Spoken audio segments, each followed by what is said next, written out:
This is from the mouth of a butterfly. My name is Caroline Wambuko, and today we are going to talk about adversities. Are adversities necessary?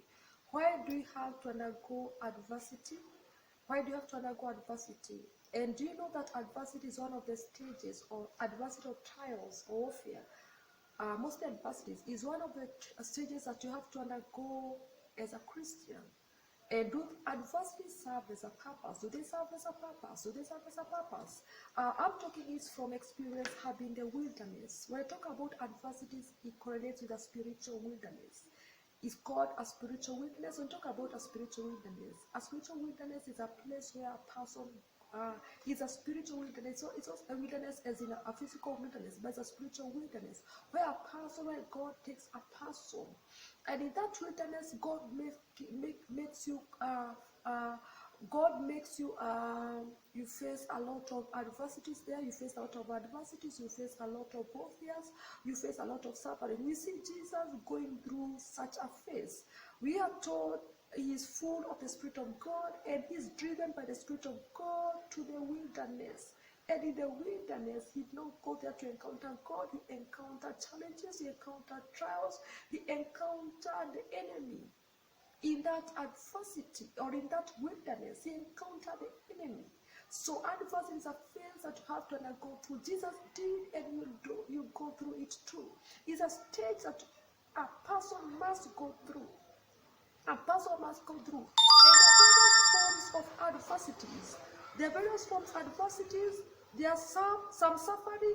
Some are suffering from physical adversities. I'm reading from my book is called Rise from the Ashes, Navigating the Spiritual Wilderness. Rise from the Ashes, Navigating the Spiritual Wilderness is a book I wrote of my journey, of what I went through, of the anchors I had, of the things I saw to help me navigate through my spiritual wilderness.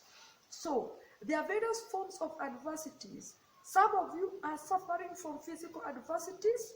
This can be handicaps, chronic pain, fatigue, health issues, stagnations, and delays. Others are experiencing mental adversities. This is terror, nightmares, tortured thoughts, worry, and fear.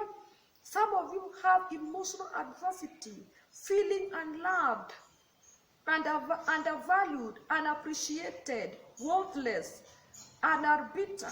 Others have social adversities, are lonely, hate anything to do with crowds, and are not good working with people. Some of you have spiritual adversity.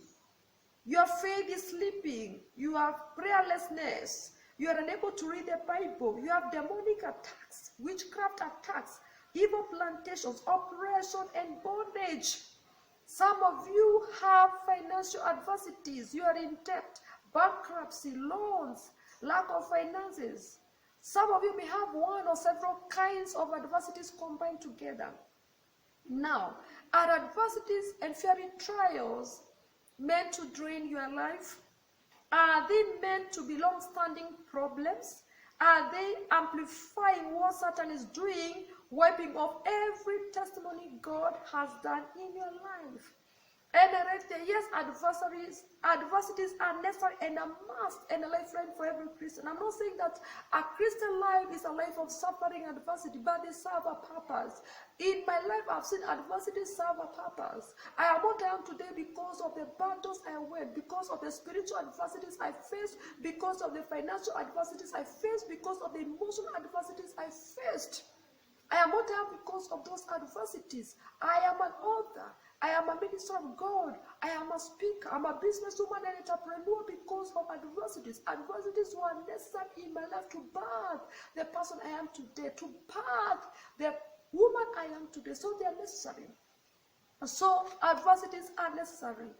Adversities are necessary. So in this book you will learn how adversities play an important role in your spiritual growth and maturity, how to navigate through the wilderness experience.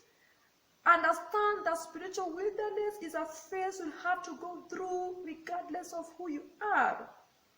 Understand the butterfly system, how it forms and its color symbolism in your life.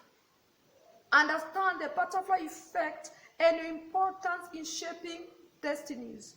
Understand how spiritual abortion occurs, and you also be able to access devotional content to help you through adversity. So I advise you to get yourself a copy of Rise from the Ashes, Navigating the Spiritual Wilderness. Navigating the Spiritual Wilderness. And this book, for those who are in Kenya, they can get the book from me, or they can buy the book on Nuria.com. And for those who are outside Kenya, they can buy the book on Amazon.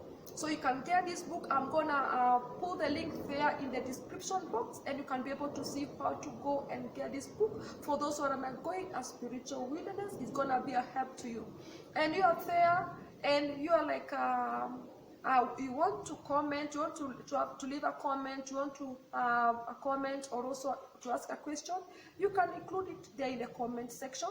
And also you are there, I would encourage you, if you have not yet subscribed, I would encourage you to subscribe. And also, I would also encourage you to share this message, for so many people are going through adversities. And as they are saying, like, Naomi, why me? Why am I going through this? Naomi said, do not call me Naomi, call me Mara, call me Peter. So there are people who, because of adversities, because they're in a wilderness, which they don't know they are in, their lives have become bitter. But it is not all in vain. You learn how to navigate the spiritual wilderness and come out and be who God called you to be, and do what God assigned you to do. So I want to thank you for watching. May God bless you and may God keep you. Until next time, see you.